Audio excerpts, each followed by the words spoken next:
দীর্ঘদিনের একজন রাজনীতিবিদ তার যে পরিণতি আজকে যে আমরা কিছু বলবেন পুরো বিষয়টা নিয়ে কি বলবেন? এখন মানে বলার মতো এই জন্য কোনো অবস্থা নেই। আমি আমার ফোনটা দেখছিলাম আস্তে আস্তে, আমার সঙ্গে আশিসদার শুক্রবার একাধিকবার কথা হয়।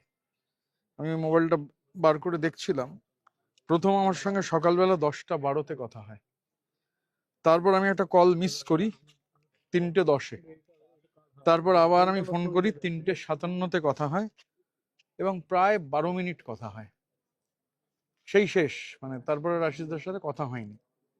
শুক্রবার দিন, গতকাল ছিল শনিবার, মানে 14 তারিখ কথা হয়েছিল।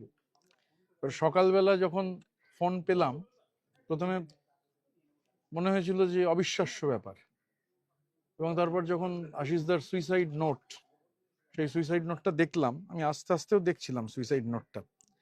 সুইসাইড নোটের খুব ইন্টারেস্টিং, মানে মুক্তোর মতো হাতের লেখা, এবং এই যে ছাত্রাবস্থা থেকেই রাজনীতি শুরু উল্লেখ করেছেন। এবং দেখবেন ওইখানে একটা জায়গায় রয়েছে, সর্বদা সব দলীয় অন্যায়ের মেনে নিতে না পারলেও প্রতিবাদ করতে পারিনি। এবার শুধু আশিস দা না, আমরা এখানে যারা আছি, আমার নেতা অনুব্রত মণ্ডল থেকে শুরু করে স্নেহাশিস চক্রবর্তী, আকরুজ্জামান, এখানে আমাদের অভিজিৎ সিনহা রয়েছেন, চাঁদুদা রয়েছেন, শতাব্দী রয়েছেন, আমাদের রিজু দত্ত এখানে আছে, অসিত মাল আমাদের এমপি রয়েছেন। তো আমরা আশিসদার মতোই আমরাও, মানে পরিস্থিতি ছিল না যে, এবং সেটা উনি লিখে গেছেন, মানে উনি সেটা এখানে লিখে গেছেন এটার মধ্যে। এবং তার থেকেও বড় কথা হচ্ছে যে দেখবেন, আমি আমি এই কারণে চিঠিটা আমার কাছে আরো মানে ভীষণ বেদনাদায়ক এবং হার্ট রেন্ডারিং। আশিসদার সঙ্গে গত কয়েক মাসে যতবার দেখা হয়েছে, কখনো নিজের কোনো কথা বলেননি। আশিসদা যেহেতু প্রাক্তন মন্ত্রী ছিলেন, মন্ত্রীরা বছরে 3জন করে অ্যাটেন্ডেন্ট পায়, তারপর তিনি ডেপুটি স্পিকার ছিলেন। ডেপুটি স্পিকার বা স্পিকার, তাদের জুরিসডিকশনটা হচ্ছে অ্যাসেম্বলি। তো ডেপুটি স্পিকার বা স্পিকার, তাদের জুরিসডিকশন হচ্ছে অ্যাসেম্বলি। মানে আমি একজন ভদ্রলোক সম্পর্কে, মানে আমি মানে যে কবার আশিসদার সঙ্গে গত কমাসে দেখা হয়েছে, এক ভদ্রলোক খালি একটাই কথা বলতো, অন্য কোনো কথা নয়, যে আমার 3জন অ্যাটেন্ডেন্ট, মানে যেহেতু উনি বিধানসভা শেষ হয়েছে, তো 3জন অ্যাটেন্ডেন্ট যাদের আমি ঢুকিয়েছিলাম, তুমি ভাই একটু দেখে নাও স্পিকারের সাথে কথা বলে তারা যারে পার্মানেন্ট হতে পারে। মানে অন্য কোনো কথা নয়। মানে আমি একদিন এরকম হলো, ফোনে আশিসদা, সে লাস্ট দিন হয়নি এটা, তার আগেও যেদিন ফোন করলেন, অন্য কথা বাদ দিয়ে প্রথম বললেন যে আমার অ্যাটেন্ডেন্ট গুলো, আমি অলরেডি কথা বলেছি দাদা, কোনো অসুবিধা হবে না। এবারে দেখুন, সমস্যা হচ্ছে যে মানে আমাদের, মানে আশিসদার মৃত্যু অনেক অপ্রিয় প্রশ্নকে তো সামনে নিয়ে আসছে। আশিসদা যে কথা লিখে গেছেন আপনারা তো দেখলেন, যে আমরা কেউই প্রতিবাদ করতে পারিনি। আর এখন সমস্যাটা দাঁড়িয়েছে যে কিছু লোক, মানে তাদের যে, মানে আমি তো বলবো আশিস বন্দ্যোপাধ্যায় শহীদ প্রকৃতপক্ষে। কিছু লোক, মানে যা হয়েছে আমাদের রাজ্যে, যা বেরোচ্ছে, আমরা এর মধ্যে, রানাদা তো ডেলি, রানাদা, চাঁদুদা এরা প্রতিদিন, কেষ্টদা যেদিন যেদিন ছিলেন, আমরা সবাই, মানে এবং অনেক সিনিয়ররা ছিলেন। আশিসদা যেহেতু আমাদের সবার সিনিয়র এবং সর্বজন শ্রদ্ধেয়, দেখবেন সুইসাইড নোটে আছে বিনা পয়সায় ছাত্রদের পড়ানো, ক্লাস নেওয়া, স্পেশাল ক্লাস নেওয়া, এবং নিপাট ভদ্রলোক যাকে বলে। আমি সকালবেলা একটা টুইট করেছিলাম, জেন্টলম্যান পার এক্সেলেন্স। আমার সঙ্গে যতটুকু আশিসদার আলাপ, এবং সব থেকে বড় কথা, আমরা যে আলোচনাগুলো করেছি, আশিসদা নেই কিন্তু বাকিরা যেহেতু আছেন, সেই আলোচনায় এ কথাটাই উঠে এসেছিল, যেহেতু আমরা কেউ পারিনি প্রতিবাদ করতে যখন প্রতিবাদ করা উচিত ছিল। যদি বলেন সেই দায় আমাদের, আমরা পারিনি তো প্রতিবাদ করতে। এবার যখন প্রতিনিয়ত জিনিসপত্র বেরোচ্ছে, এবং এখন এটা পরিষ্কার যে যা হয়েছে সেটা একটা অর্গানাইজ লুট অ্যান্ড লিগালাইজ প্লান্ডার। দুর্নীতির কথা তিনি বলেন, অর্গানাইজ লুট আর লিগালাইজ প্লান্ডার। এবার আশিস ব্যানার্জি তো তার সঙ্গে জড়িত নন, তাহলে এই অর্গানাইজ লুট আর লিগালাইজ প্লান্ডার এই জেলাতে একজন, এই যার কথা এখন উঠছে, যে টুলু নাকি, তো তার বিরুদ্ধে ঠিকাদার কমপ্লেন করেছে, চার্টার্ড মাফিয়ার সেক্রেটারি তাকে বলছে টুলুর বিরুদ্ধে লাফালাফি করবে না।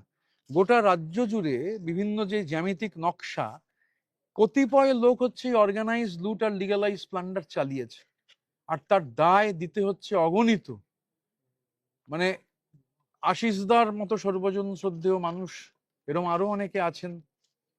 তো যারা করেছে তাদের চোট শুনতে হওয়া কোনো সমস্যা নয়, কিন্তু যিনি কিছু করেননি, যারা কিছু করেনি, তারা কোন অপরাধে কাদের, মানে ধরুন আশিসদার অ্যাকাউন্ট পাবলিক অ্যাকাউন্ট, আশিসদার অ্যাকাউন্টে তো ভোটে হেরে যাওয়ার পর 360 কোটি টাকা ঢোকেনি। 20 দিনে আশিসদার অ্যাকাউন্টে তো 360 কোটি টাকা ডিপোজিট হয়নি। সো কল্ড তৃণমূল কংগ্রেসের যে অ্যাকাউন্টগুলো ফ্রিজ হওয়ার আগে বছরে যে 1300 কোটি টাকার কাছাকাছি সুদ, সেই 1 টাকাও তো আশিস ব্যানার্জি এনজয় করেননি, এখানে কেউ এনজয় করেননি। তাহলে যারাই অর্গানাইজ লুট আর লিগালাইজ প্লান্ডার করলেন, আমি মাননীয় মুখ্যমন্ত্রীর কাছে আবেদন জানাবো যে এখানে দেখা দরকার, এবং আশিসদার চিঠিতে তো রয়েছে যে ওনার তো কোনো রোল নেই, কিন্তু এই টেন্ডারও কোথা থেকে কোন অফিস থেকে হতো। আর এটা খেয়াল রাখতে হবে, একটা সরকার না চাইলে যেমন দাঙ্গা হয় না, একটা সরকার না চাইলে চুরি দুর্নীতি কিচ্ছু হয় না। কে টেন্ডার পাবে সেটাও কলকাতার একটা অফিস থেকে ঠিক করে দেওয়া হতো। তো স্বাভাবিকভাবে অনেক অপ্রিয় প্রশ্ন আমি শুনলাম। মাননীয় মুখ্যমন্ত্রী বৌদির সাথে কথা বলেছেন, বোধহয় আপনার সাথেও মাননীয় মুখ্যমন্ত্রী কথা বলেছেন।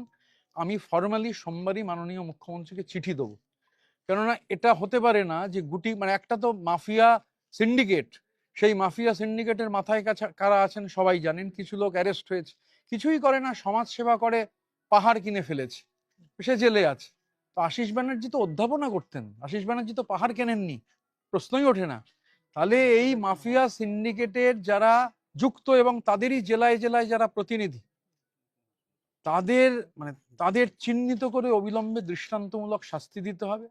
আমার কাছে আশিস বন্দ্যোপাধ্যায়, যে বললাম, যতটুকু মানে গত 3 মাসের আশিসদার সঙ্গে অসংখ্য ইন্টারাকশন, এবং একটা মানুষ কতটা উন্নত হলে কোনোদিন নিজের কোনো কথা নয়, শুধু ওই 3 জন অ্যাটেন্ডেন্টের কনফার্মেশনটা হবে তো একটা লোকের ভেতরের মানে কতটা নিজের কোনো চাহিদা, মানে প্রতিবার, মানে আমি একবার বললাম আশিস দা এটা কথা হয়ে গেছে, না ভাই তুমি দেখে নাও, এটা যাতে কোনোভাবে না হয়।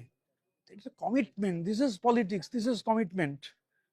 তো আমি এখনো বিশ্বাস হচ্ছে না আর কি, কিন্তু আমরা যেটা চাই যে আমি আশিস দাকে শহীদ হিসাবেই মনে রাখবো।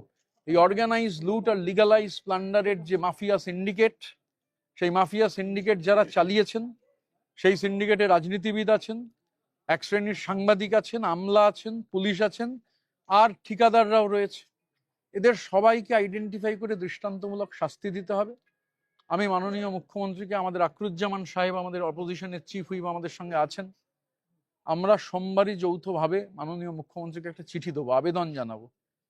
কেননা মানে সমাজ সেবা করে সে পাহাড় কিনবে, ওই কি পুষ্পা, তার 150 সম্পত্তি পাওয়া যাবে, কারুর অ্যাকাউন্টে 5ই মে থেকে ভোটে হারার পর 24শে মে অবধি 360 কোটি টাকা ডিপোজিটেড হবে। কেউ হচ্ছে পার্টির অ্যাকাউন্ট থেকে চার্টার্ড ফ্লাইট আর হেলিকপ্টার কিনবে, তারপর আবার যে যে কিনলো তাকে পার্টি থেকে টাকা দেবে, আবার তাকেই আবার ভাড়া দেবে। এই গোটা, এটা আমাদের তো ক্ষমতা নেই এটা খুঁজে বার করবার, এটা সরকার, তার যে এজেন্সি, তার যে কম্পিটেন্ট অথরিটি, তারা পারেন না। আশিস দাকে মানে আশিস দা আমার মানে স্মৃতিতে চিরস্মরণীয় হয়ে থাকবেন, চির অম্লান হয়ে থাকবেন। আশিস দার স্মৃতি মানে আমি ওই যে বললাম যে এক ভদ্রলোক আমাদের অপোজিশনের ঘরে ওই সবুজ রং, আশিস দার সোফায় বসতেন প্রতিদিনই, মানে কোনোদিনই আশিস দার সোফায় একটা কোনায় বসতেন, সোফায় কোনায় আশিসদার পাশে গিয়ে বসলেই ওই হাতটা ধরে একটাই কথা, আমার 3টে অ্যাটেন্ডেন্টের ভাই, মানে একটা মানুষের কমিটমেন্ট কোন জায়গায় যেতে পারে। এবং এই যে লিখেছেন, একজন অ্যাটেন্ডেন্টের থেকেও একটা মিষ্টি, মন্ত্রী হিসেবে তো অনেককে চাকরি দিয়েছেন, একটা মিষ্টি পর্যন্ত খাননি। দিস ইজ পলিটিক্যাল কমিটমেন্ট, রাজনৈতিক সন্ন্যাসীর মতো জীবন কাটিয়েছেন। সুতরাং কিছু মৃত্যু পাখির পালকের থেকেও হালকা হয়, আর কিছু মৃত্যু হিমালয়ের থেকেও ভারী হয়। সব মরণ নয় সমান, মানে জীবনও উৎসর্গ করে সবহারা জনতার তরে মরণ যদি হয়, তবে সেই মরণের ভারে হার মানেই পাহাড় হিমালয়। আশিসদার মৃত্যু পাহাড় হিমালয়ের থেকেও ভারী। দোষীদের, যারা এই মাফিয়া সিন্ডিকেটের মাধ্যমে এই আশিস ব্যানার্জির মতো মানুষদের এই আত্মহননের পথ বেছে নিতে বাধ্য করেছেন, আমরা তাদের দৃষ্টান্তমূলক শাস্তি চাই। ওনার ছেলে কলকাতা থেকে এসেছেন, মাননীয় মুখ্যমন্ত্রী কথা বলেছেন, আমরাও, আমি এবং আকরুজ্জামান সাহেব সোমবারই যৌথভাবে মাননীয় মুখ্যমন্ত্রীকে চিঠি দেবো। আমাদের রাজ্যের প্রাক্তন মন্ত্রী, আমাদের পার্টির অন্যতম general secretary all India Snehashis da আছেন, বাকি সবাই কেষ্টদা তো আছেনই, শতাব্দীকে দেখলাম, রানাদা রয়েছেন, চাঁদুদা রয়েছেন, আরো যে অসিতদা আছেন, অসিত মাল, সবাই যে যার মতো করে কথা বলবে, কিন্তু আমরা একটা ফর্মাল, মানে আমরা একটা দৃষ্টান্তমূলক শাস্তি চাই। এটা আত্মহত্যা নয়, এটা একটা ইনস্টিটিউশনাল মার্ডার। এটা একটা ইনস্টিটিউশনাল মার্ডার। এই ইনস্টিটিউশনাল মার্ডারে যারা হচ্ছে অপরাধী এবং অপরাধের মাথা অবধি পৌঁছতে হবে, মানে যাদের হুকুম ছাড়া কোনো টেন্ডার হতো না, আর আশিস ব্যানার্জিকে টেন্ডারের জন্য দায়ী করা হবে, খুঁজে দেখা হোক এখানে যারা টেন্ডার করত তারা ক্যামাক স্ট্রিটে কভার যেত। সুতরাং এই চার্টার্ড মাফিয়া, তার মাফিয়া সিন্ডিকেট, কেউ যাতে ছাড় না পায়। এটা একটা, আবার বলছি, আশিস ব্যানার্জির মৃত্যু ইনস্টিটিউশনাল মার্ডার, প্রাতিষ্ঠানিক খুন, দোষীদের দৃষ্টান্তমূলক শাস্তি চাই। দেখুন, আমি তো হচ্ছে অথরিটি নই, কিন্তু প্রতিদিন যে ঘটনা ঘটছে, ধরুন আমরা দেখছি আর কি, যে ভোটে হেরে যাওয়ার পর 5 তারিখ থেকে ভাবা যায় একটা অ্যাকাউন্টে 360 কোটি টাকা ঢুকেছে 20 দিনের মধ্যে। এবং যে ধরনের দুর্নীতি সামনে আসছে, আমি তো বললাম, অর্গানাইজ লুট, লিগালাইজ প্লান্ডার। ধরুন এই জেলাতেই তো টুলু মণ্ডল, সে এক ঠিকাদার তার বিরুদ্ধে কমপ্লেন করেছে, ক্যামাক স্ট্রিট থেকে ফোন গেছে যে বাড়াবাড়ি করো না টুলুর বিরুদ্ধে। তাহলে এটা গোটা সবাই জানে যে গোটা রাজ্যের টেন্ডার কে বলে দিলে হতো, কারা বলে দিলে হতো। আমি তো এখন মনে করছি আমরা আলোচনা করব সবাই মিলে, আমরা যেমন মাননীয় মুখ্যমন্ত্রীকে জানাবো, পুলিশ প্রশাসনকেও আমরা এই ব্যাপারে পূর্ণাঙ্গ তদন্তের দাবি জানাবো, সিআইডির কাছে বা রাজ্য পুলিশের ডিজির কাছেও আমরা লিখিতভাবে এটা জানাবো।